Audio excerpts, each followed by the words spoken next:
Assalamualaikum warahmatullahi wabarakatuh. Perkenalkan, nama saya Galang Binto Anarki dari Prodi Teknik Informatika. Di sini saya akan menjelaskan tugas mata kuliah jaringan komputer yang berjudul Peralihan Ethernet 7.1 Bingkai Ethernet 7.1.1 Enkapsulasi Ethernet. Ethernet merupakan salah satu dari dua teknologi LAN yang digunakan saat ini. Yang lainnya adalah LAN nirkabel atau WLAN.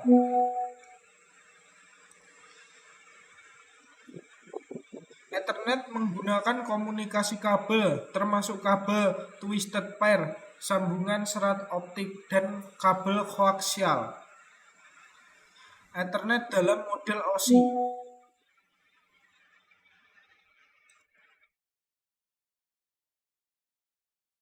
7.1.2 Sub lapisan tautan data.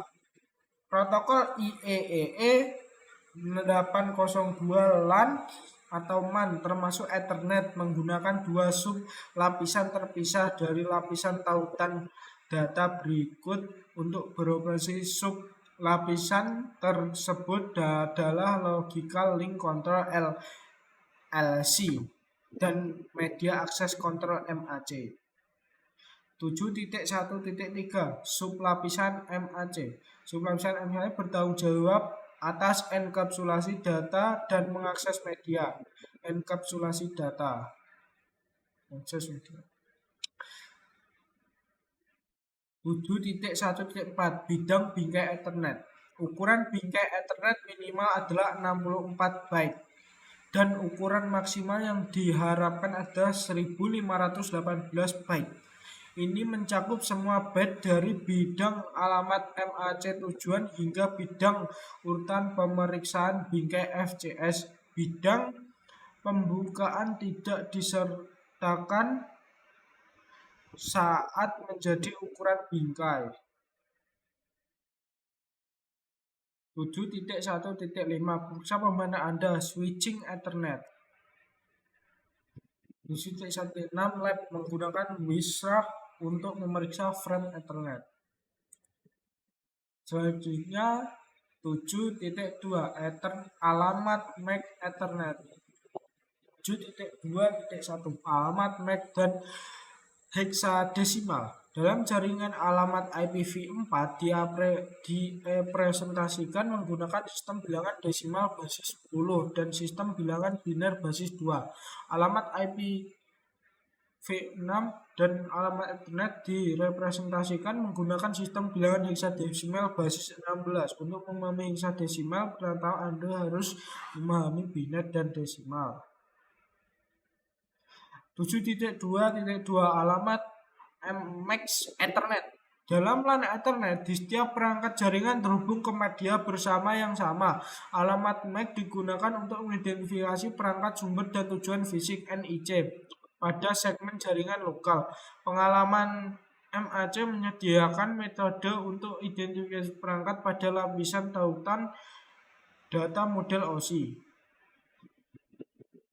7.2.3 Pemrosesan bingkai. Terkadang alamat MAC disebut sebagai alamat Broom-in atau BAA karena alamat tersebut dikodekan secara permanen ke dalam memori hanya baca atau room pada NIC. Ini berarti bahwa alamat tersebut dikodekan ke dalam chip room secara permanen. Alamat MAC unicast. Dalam Ethernet, alamat MAC yang berbeda digunakan untuk komunikasi unicast, siaran, dan multicast layer 2. Alamat MAC unicast merupakan alamat unik yang digunakan saat satu bingkai dikirim dari satu perangkat transmisi ke satu perangkat tujuan. 7.2.5 alamat MAC penyiaran. Frame siaran Ethernet diterima dan diproses oleh setiap perangkat pada LAN Ethernet. 7.2.6 alamat MAC multicast. Frame multicast Ethernet diterima dan diproses oleh sekelompok perangkat pada LAN Ethernet yang termasuk dalam grup multicast Nah, fitur-fitur multicast Ethernet adalah sebagai berikut. 1. Alamat MAC tujuan 01 sampai 00 sampai 5E. Ketika data yang dienkapsulasi adalah paket multicast IPv4 dan alamat MAC tujuan 33 sampai 33. Ketika data yang dienkapsulasi adalah paket multicast IPv6. Yang kedua, ada alamat MAC tujuan multicast yang dicadangkan lainnya saat data yang dienkapsulasi bukan IP, seperti Spanning Tree Protocol (STP) dan Link Layer Discovery Protocol (LLDP). Semua pos switch Ethernet dibanjiri kecuali port masuk.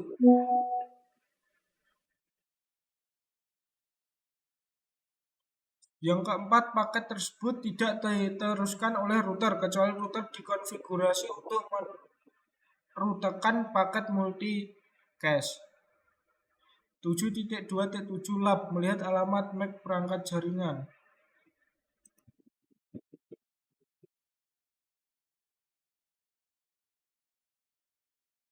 Selanjutnya 7.3 tabel alamat MAC.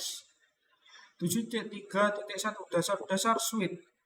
Switch Ethernet Layer 2 menggunakan alamat MAC Layer 2 untuk membuat keputusan penerusan. Switch sama sekali tidak menyadari data protokol yang dibawa dalam bagian data frame seperti paket IPv4, pesan ARP, atau alamat IPv6 ND. Switch membuat keputusan penerusannya hanya berdasarkan alamat MAC Ethernet Layer 2. 7.3.2 Pembelajaran dan penulisan switch. Pemeriksa alamat MAC sumber. Setiap frame yang masuk ke switch diperiksa untuk mendapatkan informasi baru yang akan dipelajari. Maju. Temukan alamat MAC tujuan. Jika alamat MAC tujuan adalah alamat unicast, saklar akan mencari kecocokan antara alamat MAC tujuan dari frame dan entry dalam tabel alamat MAC-nya. 7.3.3 Memfilter bingkai. Pada switch menerima frame dari perangkat yang berbeda, switch dapat mengisi tabel alamat MAC dengan memeriksa alamat MAC, sumber dari setiap frame. PC sampai D untuk beralih ke PC A, PC A untuk beralih ke PC D. 7.3.4 Video tabel alamat MAC pada switch yang terhubung. Ini adalah videonya. In those MAC address tables, examines the source MAC. PCB receives the rest of the frame. The Ethernet Ini dan seperti ini. PC 7.3.5 video mengirim frame ke default gateway. Videonya melek. Selanjutnya examines the destination. yang terakhir. A 7.3.6 Aktivitas ganti. Tentukan bagaimana switch menemukan frame berdasarkan alamat MAC sumber, alamat MAC tujuan, dan informasi dalam tabel MAC switch. 7.3.7 Lab melihat tabel alamat MAC switch.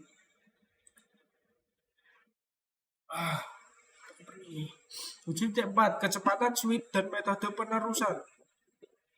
7.4.1 Metode penerusan bingkai pada switch Cisco. Seperti yang Anda pelajari di topik sebelumnya, switch menggunakan tabel alamat MAC untuk menentukan port mana yang akan digunakan untuk meneruskan frame. Dengan switch Cisco sebenarnya ada dua metode penerusan frame dan ada alasan bagus untuk menggunakan salah satunya tergantung pada situasi. Yang pertama, pengalihan penyimpanan dan penerusan. Yang kedua, peralihan jut troughs. 7.4.2 Peralihan jut troughs. Dalam peralihan jut troughs, saklar bertindak atas data setelah diterima, bahkan jika transmisi belum selesai. Saklar menyimpan sebagian frame untuk membaca alamat MAC tujuan sehingga dapat menentukan ke port mana data harus diteruskan. Alamat MAC tujuan terletak di 6 byte pertama frame. Setelah pembukaan, saklar mencari alamat MAC tujuan di tabel pengalihan, menentukan port antarmuka keluar, dan meneruskan frame ke tujuannya melalui port saklar yang ditunjuk. Saklar tidak melakukan pemeriksaan kesalahan apapun pada frame. 7.4.3 Buffering memori pada switch. Switch Ethernet dapat menggunakan teknik buffering untuk menyimpan frame sebelum meneruskannya. Buffering juga dapat digunakan saat port tujuan sibuk karena kongesti switch menyimpan frame hingga dapat ditransmisikan. 7.4.4 Pengaturan duplex dan kecepatan. Dua pengaturan paling dasar pada switch adalah pengaturan bandwidth, kadang-kadang disebut sebagai kecepatan, dan duplex untuk setiap port switch. Sangat penting bahwa pengaturan duplex dan bandwidth cocok antara port switch dan perangkat yang terhubung seperti komputer atau switch lain. 7.4.5 MDIX otomatis. Koneksi antar perangkat dengan melakukan penggunaan kabel crossover atau straight through. Jenis kabel yang diperlukan bergantung pada jenis perangkat yang sedang terhubung. Misalnya, hampir tersebut dengan jenis kabel yang diperlukan untuk menghubungkan perangkat switch to switch. 7.4.6 Pemeriksa pemahaman Anda kecepatan switch dan metode penerusan.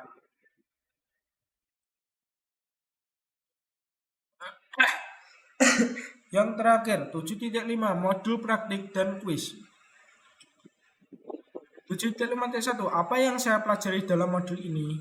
Yang pertama, bingkai Ethernet. Ethernet beroperasi pada lapisan tautan dan tautan data dan lapisan fisik. Standar Ethernet mengidentifikasi protokol lapisan 2 dan teknologi lapisan 1. Yang kedua, alamat MAC Ethernet. Sistem bilangan biner menggunakan digit 0 dan 1.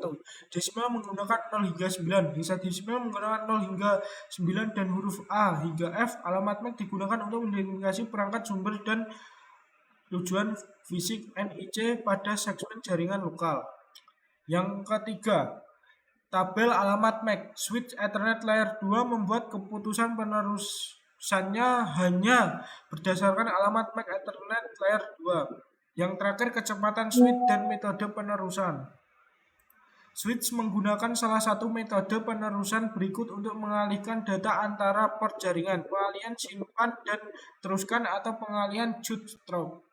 Yang selanjutnya 7.5.2 Quiz modul switching Ethernet. Ini adalah contoh soalnya. Sekian dari saya. Terima kasih.